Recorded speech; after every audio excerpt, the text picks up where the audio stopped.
Exclusive.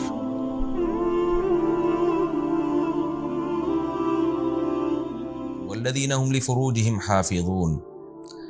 کامیاب لوگ وہ ہیں جو اپنی شرمگاہوں کی حفاظت کرتے ہیں سوائے اپنی بیویوں کے، او ما ملکت ایمانہم، یا اپنی باندیوں کے، فإنہم غیر ملومین، پس یہ لوگ قابل ملامت نہیں ہیں۔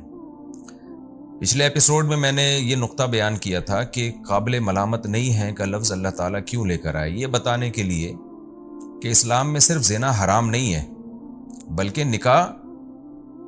یہ قابل ترغیب چیز بھی ہے۔ یعنی آپ نے زنا سے بچ کے اکیلے زندگی نہیں گزارنی، بلکہ آپ نے نکاح کرنا ہے اور اپنی خواہش کو حلال طریقے سے پورا کرنا ہے آپ نے، کیونکہ فطرت یہ چاہتی ہے، اسلام یہ چاہتا ہے کہ مرد اور عورت کا ملاپ ہو اور اس کے نتیجے میں آگے نسل پیدا ہو۔ بنیادی مقصد ہی اس ملاپ کا نسل پیدا کرنا ہے۔ ایک بات تو یہ، یہاں دو نکات اور ہیں۔ ایک یہ کہ متع اسلام میں حرام ہے، اس بارے میں علماء کے دو کانسیپٹ ہیں۔ دیکھیں، اہل سنت والجماعت کا اس پر تو اجماع ہے کہ متع حرام ہے، بالکل، اس میں تو دو رائے ہو نہیں سکتی۔ شیعہ حضرات صرف اس میں اختلاف کرتے ہیں، لیکن اہل سنت والجماعت کا اجماع ہمارے نزدیک حجت قطعیہ ہے، اس سے انحراف جائز نہیں ہے۔ شیعہ حضرات، معتزلی، خوارج، یہ جتنے بھی لوگ تھے، ان کے اجماع کی مخالفت اس کو اہل سنت نے کبھی بھی ویلیو نہیں دی ہے، کیونکہ اہل سنت والجماعت ہیں جو قرآن، حدیث، اجماع اور قیاس کو حجت مانتے ہیں۔ تو یہ خوب سمجھ لیں کہ جب یہ کہا جاتا ہے کہ امت کسی مسئلے پہ جمع ہو جائے تو وہ یقینی دلیل ہے، اس سے اختلاف جائز نہیں ہے۔ تو یہاں امت سے مراد کون لوگ ہیں؟ وہ لوگ جو اہل سنت والجماعت ہیں، یعنی جن کو عرف میں سنی کہا جاتا ہے، کیونکہ کتاب و سنت کو حجت مانتے ہیں، احادیث کو، قرآن کو، اور پھر صحابہ کو حجت مانتے ہیں۔ نبی صلی اللہ علیہ وسلم نے جو جنتی فرقہ ہے اس کی جو علامت بیان کی، وہ علامت یہ تھی کہ ما انا علیہ و اصحابی، جس پر میں اور میرے صحابہ ہوں گے۔ تو اس لیے ہماری نظر میں قرآن و سنت کی وہ تشریح جو صحابہ کے اگینسٹ ہو، وہ جائز نہیں۔ اور یہ بھی خوب سمجھ لیں کہ کسی بھی دور میں، کسی بھی ٹائم پہ امت کسی مسئلے پہ جمع ہو گئی تو اس سے پہلے اگر اختلاف تھا بھی تو اس اختلاف کی ویلیو ختم ہو جاتی ہے،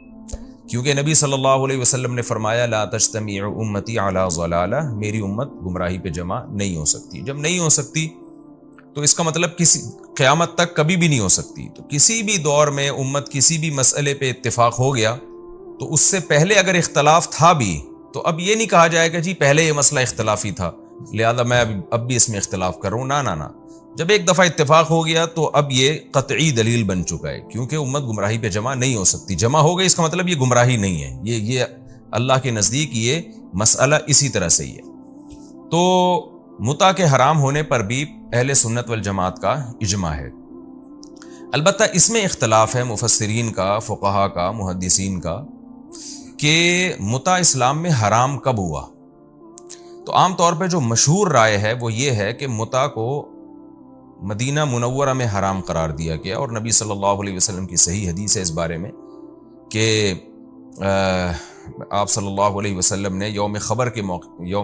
کے موقع پر متع کو حرام قرار دیا۔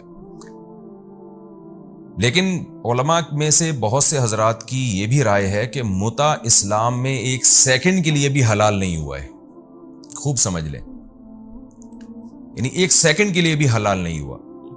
تو یہ جو نبی صلی اللہ علیہ وسلم سے اس طرح کے الفاظ منقول ہیں کہ میں حرام کر رہا ہوں متع کو، اس سے یہ لگتا ہے کہ جیسے اس سے پہلے آپ صلی اللہ علیہ وسلم نے حلال کیا تھا۔ اسی طرح بعض احادیث میں آتا ہے کہ صحابہ کرام میں بعض حضرات پہلے متع کیا کرتے تھے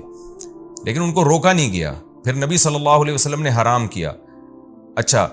اس طرح کی بھی احادیث ہیں کہ متع 2 دفعہ حرام ہوا ہے، یعنی ایک دفعہ حرام ہوا، پھر اجازت دی گئی، پھر حرام ہوا۔ تو خوب سمجھ لیں، بعض محقق اہل علم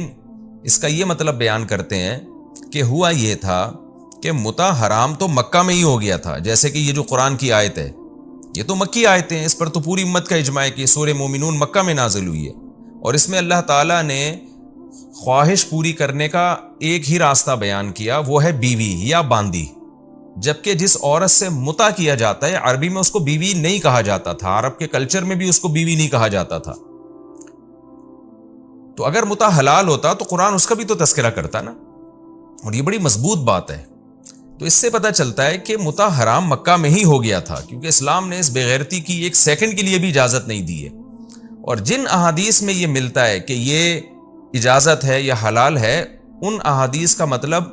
یہ ہے جیسے اسلام میں شراب کی حرمت بعد میں نازل ہوئی ہے، یعنی کچھ احکام اسلام میں ایسے ہیں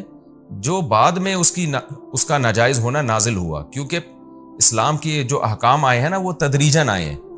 تو ہم یہ نہیں کہیں گے اسلام میں پہلے شراب حلال تھی پھر حرام کر دی، یہ تعبیر درست نہیں ہے، بلکہ یوں کہا جائے گا کہ شراب جیسی چیز اسلام میں کبھی بھی جائز نہیں رہی، لیکن اسلام نے اناؤنسمنٹ بعد میں کی ہے، لہذا اناؤنسمنٹ سے پہلے جو پیتے رہے تو حجت ان پر تمام نہیں تھی، لہذا اللہ ان کو معاف کر دے گا، بخش دے گا ان کو، کیونکہ ابھی تک حرمت نازل نہیں ہوئی، تو حرمت اسٹیپ بائی اسٹیپ نازل ہوئی ہے۔ تو یعنی اس کے حلال ہونے کی نسبت ہم اسلام کی طرف نہیں کریں گے کہ اسلام نے شراب پینے کی اجازت دی تھی، بلکہ یوں کہا جائے گا کہ اسلام میں اس وقت تک شراب کا حرام ہونا نازل نہیں ہوا تھا، ایک دم سے تو نہیں سارے آرڈر آ گئے نا اسلام کے، تو شروع میں لوگ پیتے تھے، اسلام نے کچھ نہیں کہا ان کو، بلکہ یہ ایک پابندی لگائی کہ آپ نماز کے وقت میں نہیں پی سکتے، تو کہ اللہ کیا باقی وقتوں میں پی سکتے ہیں؟ تو اسلام خاموش تھا اس بارے میں۔ تو اسی طرح وہ جو احادیث ہیں جن میں آتا ہے یا روایات ہیں جن میں آتا ہے صحابہ متع کیا کرتے تھے، تو حرام تھا متع اس وقت بھی، لیکن بہت سارے صحابہ کو قرآن مجید کی آیتیں معلوم نہیں تھیں یا ان آیتوں کا مفہوم ان کے ذہن میں نہیں تھا، اور زمانے جاہلیت میں متع ہوتا تھا تو وہ بھی وہی سمجھ کے کرتے رہے، تو اسلام نے اس کی حرمت کو نازل نہیں کیا واضح طور پر۔ پھر جب حرمت نازل ہوئی ہے تو کچھ صحابہ کو پتہ چل گیا حرام ہے، انہوں نے چھوڑ دیا، بہت سو کو نہیں پتہ چلا، وہ پھر بھی اسی طرح مبتلا رہے اس میں۔ تو یوں سمجھا گیا، تعبیر کرنے والے نے یہ تعبیر کی کہ بھئی یہ ایک دفعہ حرام ہوا ہے لیکن کچھ لوگ کر رہے ہیں تو اس کا مطلب دوبارہ حلال ہو گیا ہے۔ پھر نبی صلی اللہ علیہ وسلم نے فتح مکہ کے موقع پر عمومی اعلان کر دیا۔ تو یہ جو بار بار اناؤنسمنٹ ہو رہی ہے، راوی اس کو یہ تعبیر کر رہا ہے کہ بار بار حرام قرار دیا جا رہا ہے، تو یہ راوی کی تعبیر ہے، ورنہ حقیقت نہیں ہے کہ حرام تو پہلے ہی سے ہے، بار بار اناؤنسمنٹ کی جا رہی ہے اس کی۔ تو یہ قول ہمیں دلیل کے لحاظ سے بہت مضبوط معلوم ہوتا ہے، ورنہ قرآن کی آیت کا کوئی مطلب بنتا نہیں ہے۔ اور پھر حضرت عمر رضی اللہ تعالی عنہ نے ہمیشہ کے لیے اس پہ پابندی لگا دی۔ یہاں بھی آپ خوب سمجھیں، صحیح مسلم کی حدیث ہے، حضرت جابر بن عبداللہ رضی اللہ عنہ فرماتے ہیں کہ ہم نبی کے دور میں بھی متع کیا کرتے تھے، حضرت ابو بکر کے دور میں بھی، حضرت عمر نے ہم پہ پابندی لگائی۔ یہاں بھی آپ دیکھیں، اس سے کیا پتہ چلتا ہے کہ متع تو نبی کے دور میں بھی حرام نہیں ہوا، ابو بکر کے دور میں بھی حرام نہیں ہوا، حضرت عمر نے حرام کیا۔ اس کا بھی وہی جواب ہے کہ بھائی حضرت جابر بن عبداللہ کو نہیں پتہ چلا کہ متع حرام ہو چکا ہے اسلام میں، تو وہ یہ سمجھتے رہے کہ ابو بکر کے دور میں بھی حلال تھا، پیغمبر کے دور میں بھی حلال تھا، حضرت عمر نے حرام کیا ہے، حالانکہ حضرت عمر اللہ کے حلال کو حرام نہیں کر سکتے، اناؤنسمنٹ کی تھی۔ تو خوب سمجھ لیں، بعض دفعہ اناؤنسمنٹ ہوتی ہے، اس کو تعبیر یوں کیا جاتا ہے کہ حرام قرار دیا جا رہا ہے، حالانکہ حرام پہلے ہو چکا ہوتا ہے، اناؤنسمنٹ بعد میں ہوتی ہے اس کی۔ یہ جو متع والی حدیث ہے نا، اس کی میں تشریح 3 طلاق کے مسئلے میں بھی کر چکا ہوں کہ عبداللہ بن عباس فرماتے ہیں نبی کے دور میں 3 طلاق کو ایک سمجھا جاتا تھا، عمر کے دور میں بھی حضرت عمر نے 3 کو 3 قرار دیا۔ اس کا بھی یہی مطلب ہے کہ سمجھا جاتا تھا، بعض صحابہ سمجھتے تھے، حالانکہ 3 کے 3 کہنے کی جو آیتیں ہیں وہ نازل ہو چکی تھی قرآن مجید میں، ابو بکر کے دور میں بھی نازل، یعنی ان پر عمل ہوتا رہا، لیکن بہت سارے صحابہ کو علم نہیں تھا تو وہ 3 کو ایک سمجھتے رہے، حضرت عمر نے عمومی اناؤنسمنٹ کر دی۔ تو بعض دفعہ راوی کی تعبیر ہوتی ہے جس سے ہم کنفیوز ہو جاتے ہیں، تو لیکن آپ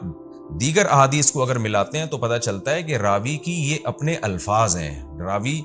کی یہ اپنی ایک تعبیر ہے۔ ہر آدمی جب کسی بات کو بیان کرتا ہے تو اس کی خاص قسم کی تعبیر ہوتی ہے۔ خلاصہ یہ نکلا کہ 3 طلاق بھی نبی کے دور میں 3 ہی تھیں، لیکن بعض صحابہ یہ سمجھتے تھے کہ ایک ہیں، کیونکہ زمانے جاہلیت میں ایک سمجھی جاتی تھی، تو وہ یہ سمجھتے رہے کہ حضرت عمر نے پابندی لگائی۔ اسی طرح متع مکہ میں حرام ہو گیا تھا، لیکن بعض صحابہ کو علم نہیں تھا، انہیں ان میں سے بعض کو پتہ چلا مدینہ میں حرام ہوا تو انہوں نے کہا کہ مدینہ میں حرام، بعض کو پتہ چلا کہ نہیں 2 دفعہ اناؤنسمنٹ ہوئی ہے تو وہ سمجھے کہ 2 دفعہ حرام ہوا ہے، 2 دفعہ حلال تھا، اور بعض یہ سمجھے کہ یہ اناؤنسمنٹ تو حضرت عمر کے دور میں ہوئی ہے، لہذا حرام ہی حضرت عمر کے دور میں ہوا ہے اور حرام ہی حضرت عمر نے کیا ہے گویا کہ۔ تو یہ سب تعبیرات کا اختلاف تھا، حقیقت یہی ہے کہ قرآن کی آیت سے واضح پتہ چل جاتا ہے کہ متع اسلام میں ہمیشہ سے حرام رہا ہے۔ ہاں زمانہ جاہلیت میں جائز سمجھا جاتا تھا تو اسلام نے اناؤنسمنٹ اس کی مختلف مرحلوں میں کی ہے، اور حضرت عمر کا دور خلافت بہت مضبوط تھا تو حضرت عمر نے عمومی قانون بنا دیا کہ اب اگر کوئی متع کرے گا تو میں اس کو رجم کروں گا، زنا والی سزا دے کے پتھروں سے مار کے ہلاک کروں گا اس کو میں۔ کیونکہ بعض لوگوں کو سمجھتے تھے کہ متع حلال ہے، بعض سمجھتے تھے کہ حلال نہیں ہے. حضرت عمر نے عمومی قانون بنا دیا، بھائی یہ بالکل حرام ہے، اب اس میں کسی کا کوئی عذر نہیں چلے گا. تو یہ خوب سمجھ لیں کہ یہ جو متع ہے اسلام میں اسی آیت کی روشنی میں حرام ہے. اب متع ہوتا کیا ہے یہ بھی میں بتاتا چلوں. متع کہتے ہیں کسی خاتون سے ایگریمنٹ کر کے ٹیمپریری نکاح کرنا. یہ شیعہ حضرات کے ہاں اس کو جائز سمجھا جاتا ہے کہ ٹیمپریری نکاح کرنا. ٹیمپریری نکاح کا مطلب دل میں صرف نیت نہیں ہے آپ کے کہ میں اس کو بعد میں چھوڑ دوں گا، بلکہ زبان سے ایگریمنٹ ہے کہ چند سالوں کے لیے، چند مہینوں کے لیے، چند ہفتوں کے لیے، چند گھنٹوں کے لیے آپ کسی خاتون سے معاہدہ کرتے ہیں، 2 گواہوں کی موجودگی میں ایجاب و قبول کرتے ہیں. ایسے ایجاب و قبول جیسے باقاعدہ نکاح میں ہوتا ہے. تو اس طرح سے ایجاب و قبول ہوتا ہے. جب وہ ٹائم گزرے گا تو عورت خود بخود اس متع کی پابندی سے آزاد ہو جائے گی. یہ عمل متع کہلاتا ہے. تو حقیقت یہ ہے کہ اس میں اور زنا میں کوئی فرق ہے نہیں. بعض حضرات یہ کہتے ہیں کہ بڑا فرق ہے جی، نکاح میں گواہ ہوتے ہیں اور زنا میں گواہ نہیں ہوتے. تو متع میں بھی دیکھو گواہ ہوتے ہیں، تو اس سے پتہ چلتا ہے کہ متع بھی نکاح جیسا ہے. تو دیکھیں گواہ تو زنا میں بھی بنائے جا سکتے ہیں. زنا میں اور نکاح میں بنیادی فرق گواہوں کا نہیں ہے، بلکہ زنا میں اور نکاح میں بنیادی فرق یہ ہے کہ نکاح میں عورت باؤنڈ ہو جاتی ہے، وہ اپنی مرضی سے جا نہیں سکتی ہے، جبکہ زنا میں عورت جب چاہے جا سکتی ہے. تو متع اور زنا میں صرف اتنا ہی فرق ہے کہ زنا میں ایک دفعہ زنا کے بعد عورت جا سکتی ہے، متع میں فوراً نہیں جا سکتی. جو وہ ایگریمنٹ اس نے کیا ہوا ہے اس ایگریمنٹ کی پابند رہے گی وہ، اور اس کے علاوہ کوئی فرق نہیں ہے. تو اور ویسے بھی اسلام ایک دین فطرت ہے، پاکیزہ مذہب ہے.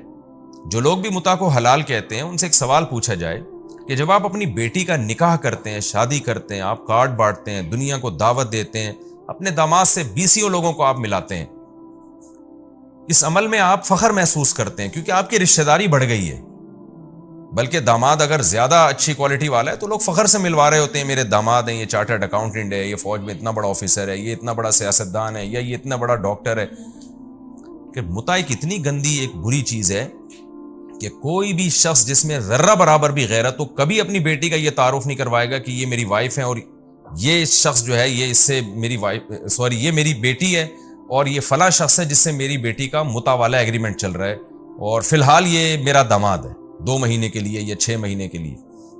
اس سے پتہ چلتا ہے کہ یہ ایک ایسی بے شرمی والا کام ہے کہ کوئی بھی غیرت مند آدمی اس کی طرف نسبت بھی پسند نہیں کرتا. تو ایسی بے شرمی اسلام کے کھاتے میں آپ کیسے ڈال سکتے ہیں؟ یہاں لوگ فوراً ایک بات کرتے ہیں کہ جب انسان کسی غلط چیز، کہتے ہیں نا ایک جھوٹ کو چھپانے کے لیے 100 جھوٹ بولنے پڑتے ہیں، یہاں بھی وہی ہوتا ہے. بہت سے لوگ کیا کرتے ہیں کہ جو متع کو جائز سمجھتے ہیں وہ فوراً اہل سنت والجماعت پہ الزام لگاتے ہیں کہ اچھا آپ کے یہاں بھی تو حلالہ ہے، جو ایک رات کی شادی ہوتی ہے، 2 راتوں کی شادی ہوتی ہے، 10 راتوں کی شادی ہوتی ہے. تو خوب سمجھ لیں اسلام میں حلالہ یہ ہے ہی نہیں کہ 1 رات یا 2 رات کی شادی ہو. جو مرد بیوی کو 3 طلاقیں دے دیتا ہے تو اسلام میں لازم ہے کہ عورت عدت گزارے، پوری عدت گزارنے کے بعد جہاں چاہے نکاح کرے، اور اس نکاح میں وہ ایگریمنٹ نہیں کر سکتی کہ میں 1 مہینے کے لیے یا 10 دن کے لیے یا 1 رات کے لیے آپ سے شادی کر لی ہوں. اگر یہ ایگریمنٹ اس عورت نے کر لیا تو پھر یہ عمل لعنتی عمل بن جائے گا. کوئی عالم، کوئی مفتی اس عمل کو جائز قرار نہیں دیتا، جبکہ متع میں تو ایگریمنٹ ہو رہا ہے.